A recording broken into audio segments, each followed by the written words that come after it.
It all started with that moment of having somebody doubt me, having somebody believe in me, and looking in the mirror when I missed my quota that third year in a row and saying, you know what, maybe they're right. Maybe you're not as good as you think, but you will be if you put in the work.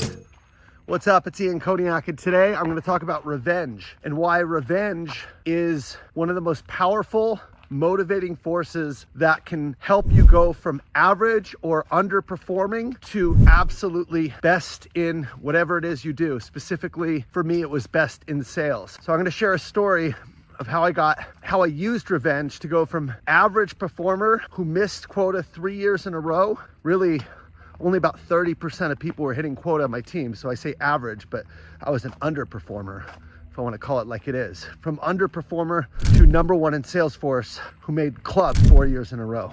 Looking at revenge, here's what happened. True story. I went from my first year in Salesforce getting rookie of the year, thinking I was hot shit. I closed a 7-figure deal. One deal got me to my whole number, and I thought I was great. Then I got on a new team, had a territory that was really has never done anything. I spent 2 years in the enterprise team of Salesforce. In those 2 years, I finished around 60% of plan. I was very close to getting fired, and I interviewed with Microsoft to try and escape because I knew I'd get fired, got a job offer, and was this close to leaving Salesforce. But I decided that I didn't want to give up. And rather than actually staying in my position, I decided I would try to transfer to another team. My logic was that I wasn't meant for enterprise. I was a transactional seller. I just needed more at-bats.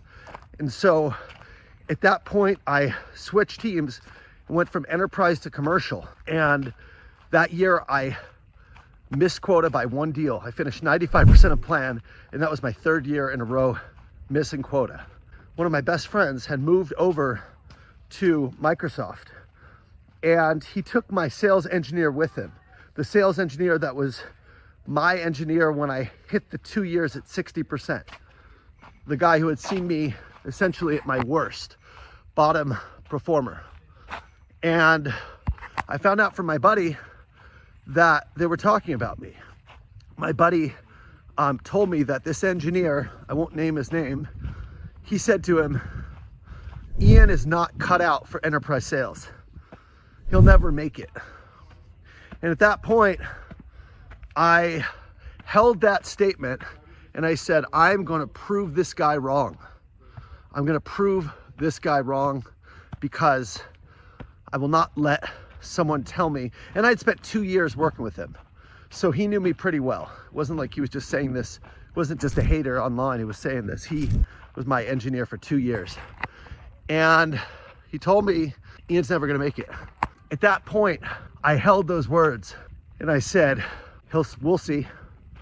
We'll see. I'm going to show him. It was like the fuel to my fire.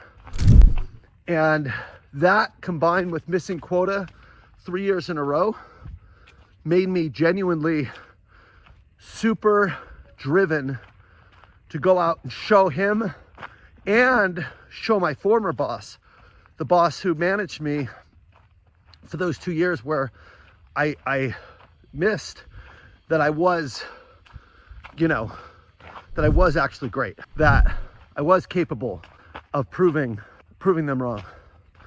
And so that was the year I finished #1.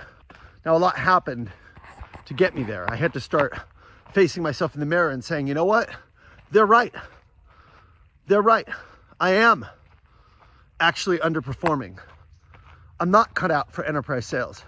But what they didn't know is that I was determined to figure it out.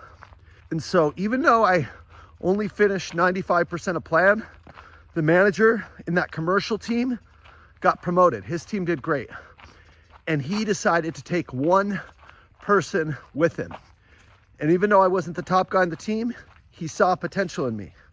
He saw somebody who was driven, who was a harder worker than anyone else, and who was determined to figure it out. And he promoted me to the enterprise select division of Salesforce. So now after missing 3 years in a row and having intense motivation because someone doubted me and made me feel like crap. And then on the other hand, I had a manager who believed in me and said, even though you missed your quota, because he had only been managing me for 1 year at this point, he said, even though you missed your quota, Ian, I believe in you and I'm going to promote you. So there's really two motivators when it comes to external motivators that are huge. One is having people that believe in you and bet on you and wanting to prove them right, and then having people that doubt you and holding that revenge and wanting to prove them wrong. I had both at the same time. I also decided to invest in myself. I spent 20 grand that year on a coach. I joined a mastermind, which is a group of sales professionals, peer-to-peer group committed to getting together and uplifting. I also started, again, looking in the mirror and working on myself, not thinking I was hot shit anymore. I was humbled and realizing, hey, I got a lot to learn. And I devoted everything I could to becoming a strategic seller. And I finished number 1 that year. And then the rest is history. The rest is literally history. Behind me, you can see that is my new house in Lake Arrowhead where we are. I've been able to retire from sales after, killing it 4 years in a row. Started the business is doing great now. It all started with that moment of having somebody doubt me, having somebody believe in me, and looking in the mirror when I missed my quota that 3rd year in a row and saying, you know what, maybe they're right. Maybe you're not as good as you think, but you will be if you put in the work. Getting humbled and committing to myself into growth. And that's what it takes. You gotta have all three. You gotta have people you try to prove wrong, people that believe in you, and ultimately people that want to help you, mentors, coaches, and the opportunity to go out and prove people right or wrong. So with that, again, I'm thrilled to share that now I get to help other people do the same thing, and I believe in them. And me believing in them as a coach and seeing them for their potential, not for their results, is often what people need to go out and do it.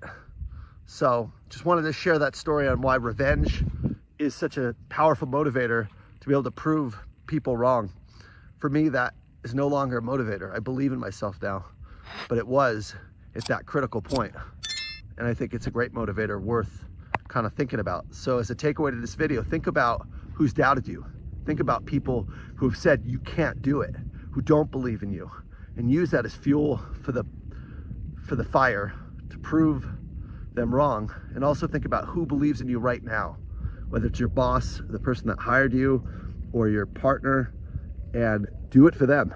Show them they made a good decision by betting on you and believing in you. Prove them right. Prove them right. All right, I'm Ian Koniak. I'm out. Take care.